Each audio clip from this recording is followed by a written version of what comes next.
Creating assessments powered by Bloom's Taxonomy. Begin by clicking Generate with AI. You can choose to create an assessment from a topic or directly from a PDF. Next, enter your assessment title, grade, subject, difficulty level, and educational board. Select the question types you want: MCQs, crosswords, match the column, and more. For each type, you can choose which Bloom's Taxonomy level you want to test.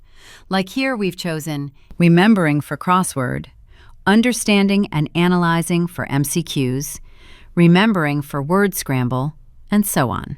After setting the level to be assessed, you are required to set the test duration and enter your quiz topic.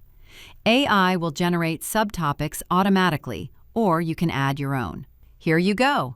Now you have an assessment that measures real learning through interactive questions that students actually engage with. Start testing smarter with Assessified today.